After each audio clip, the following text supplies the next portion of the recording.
পুরান ঢাকার পিলখানায় বিডিআর সদর দপ্তরে ভয়াবহ হত্যাকাণ্ডের ১৬ বছর পেরিয়েছে।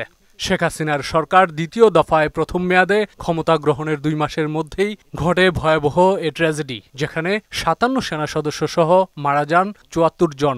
প্রায় ১৬ বছর ক্ষমতায় থেকেও শেখ হাসিনা এই হত্যাকাণ্ডের গ্রহণযোগ্য বিচার করতে পারেনি।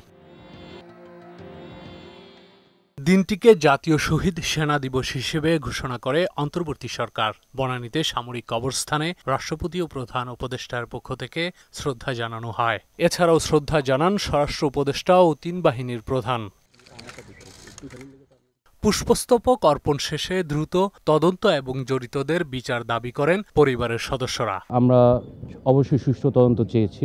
এখন যেহেতু একটা কমিশন প্রতিষ্ঠিত হয়েছে, ১৬ বছর ধরে আমরা যেটার জন্য অপেক্ষা করছি, অন্তত একটা পার্ট তো আমাদের হয়েছে। পিলখানা হত্যাকাণ্ড সহ দেশের সার্বিক পরিস্থিতি নিয়ে কথা বলেন স্বরাষ্ট্র উপদেষ্টা। জানান আইন শৃঙ্খলার অবনতিতে কারো গাফিলতি পেলে ছাড় নেই। কমিশনটা যেন সঠিকভাবে কাজ করেন এবং যারা দোষী তাদের যেন তারা ভালোভাবে করতে পারে, এই জন্য কিন্তু এটা করা হয়েছে। দিনটিকে সেনা দিবস ঘোষণা করায় অন্তর্বর্তী সরকারকে ধন্যবাদ জানিয়ে সেনাবাহিনীর শহীদ স্বজনদের প্রতি সমবেদনা জানান বিএনপি মহাসচিব।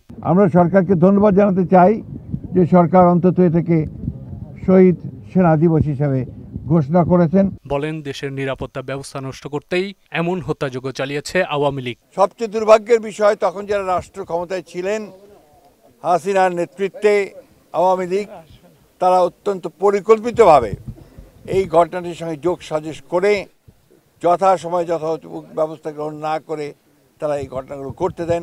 এদিকে কমিশন যেন নিরপেক্ষভাবে কাজ করে এমনটাই আশা জানান জাপার চেয়ারম্যান জিএম কাদের। আজকের দিনটিকে যে শহীদ সেনা দিবস ঘোষণা করা হয়েছে, এটা আমি মনে করি সাধারণভাবে আমাদের সকলের অন্তরের দাবি পূরণ করা হয়েছে।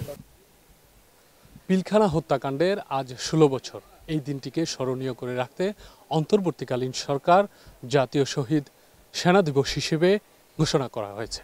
তবে যে কমিশন গঠন করা হয়েছে, সে কমিশন যেন অচিরেই একটি নিরপেক্ষ প্রতিবেদন জমা দেয় এবং যারা দোষী তাদেরকে যেন আইনের আওতায় এনে বিচার কার্য পরিচালনা করা হয়, সে প্রত্যাশা শহীদ পরিবারের সদস্য সহ সবার। তানজিদ ভুইয়া, মোহনা সংবাদ, ঢাকা।